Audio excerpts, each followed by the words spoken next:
다 함께 봅니다. 여호와께서 사무엘에게 이르시되 그 용모와 신장을 보지 말라.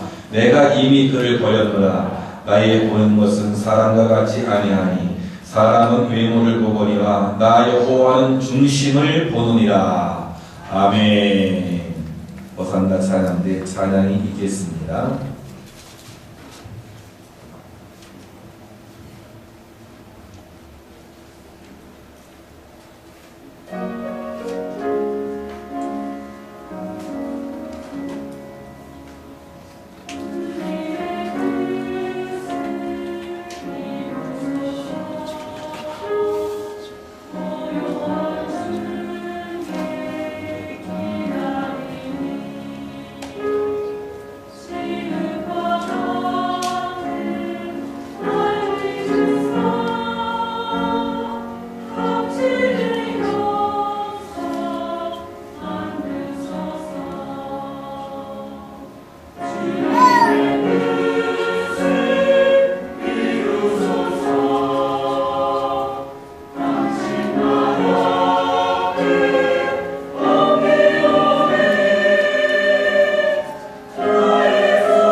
아멘.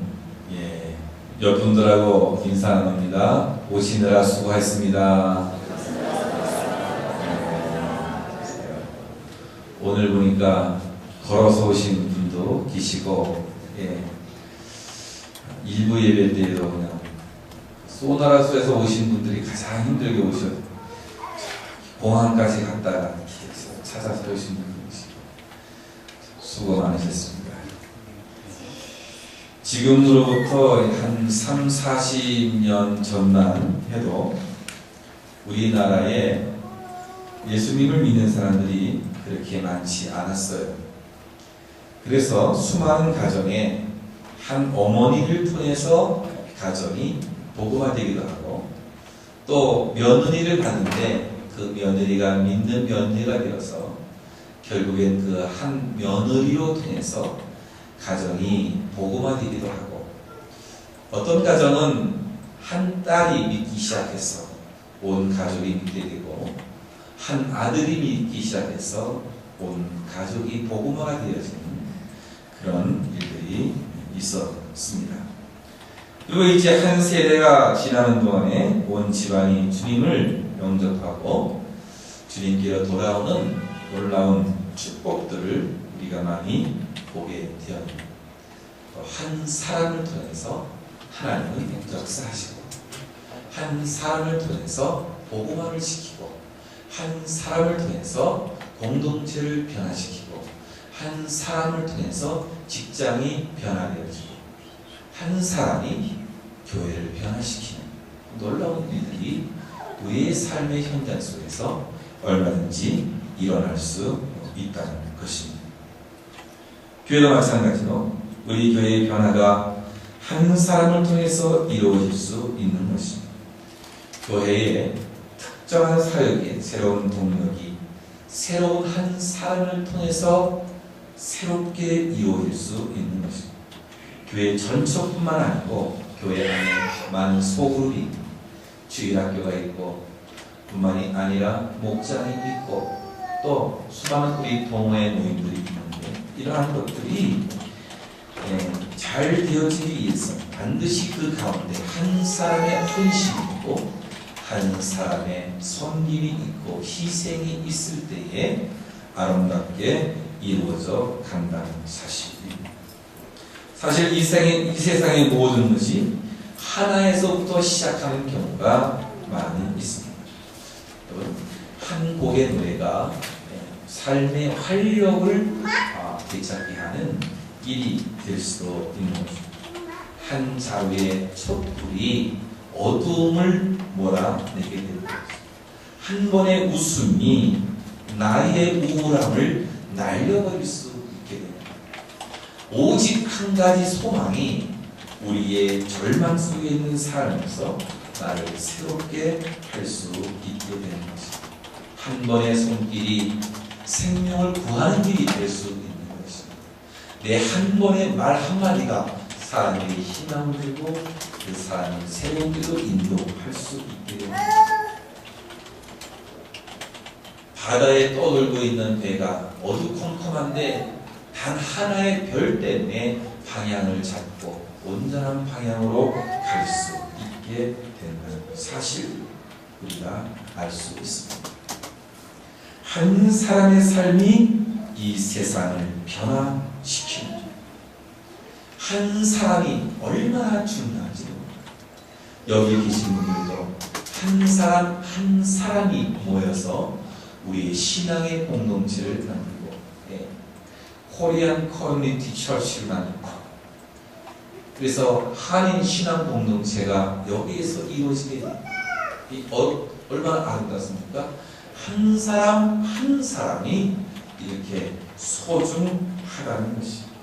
한 사람의 희생과 순종과 섬김이 공동체의 활력을 일으키고 뿐만 아니라 하나님의 뜻을 이루어가는 것을 우리가 목도해 볼 수 있는 겁니다.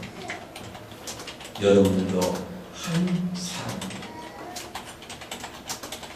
오늘 본문의 말씀에서 하나님은 한 사람을 택하는 것을 볼 수 있어요. 1절 하반절 1절의 하반절을 보면 그런 말씀이 있어요. 내가 너를 베들레헴 사람 이새에게로 보내니 이는 내가 그의 아들 중에서 한 왕을 예선하였음이니라. 여기서 한 왕을 예선했다. 이 말은 여러분 개역 개정판 가지고 계신 분들 보면 보았다라고 표현을 보았다. 그러니까 하나님은 한 사람을 본 거예요. 한 사람을 보고 한 왕을 보았다. 이 말을 지금 해줘요. 성경 전체를 보면 그러한 한 사람으로부터 시작된 하나님의 구원과 축복의 역사가 계속해서 나옵니다. 오늘 본문 말씀도 이스라엘 전체 축복을 위해서 한 사람을 선택한 장면을 우리에게 보여주고 있는 것입니다. 사울이란 왕, 하나님의 뜻보다는 인간의 뜻에 기운을 기울이고 인간적인 방법을 동원해서 모든 일들을 처리하려다가 하나님을 버려버렸어요. 하나님을 버리니까 하나님도 나도 너를 버린다. 그 이후에 다윗을 세우시는 장면인데요. 사실 이 다윗은 그 아비 되는 이새도 기대하지 않았던 인물, 볼품없고 하찮은 존재였던 8번째 아들이었던 것입니다. 그렇지만 하나님은 그를 택하시고 그를 통해서 하나님의 크신 뜻을 이루어가시고 하나님의 그 신정 왕국을 이루시기를 원하였던 것입니다.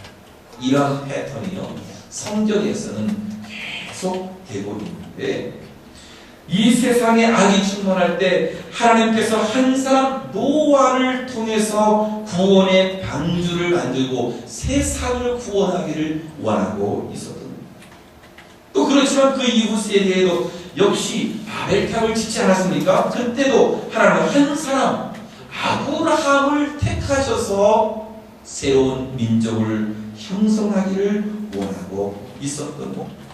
가나안 땅에서 살고 적과 꿀이 흐르는 그 땅에서 하나님을 섬기는 백성들을 만들기를 소원하고 있었던 것입니다. 근데 믿음의 순수성을 지키기가 그렇게 쉽지 않았어요.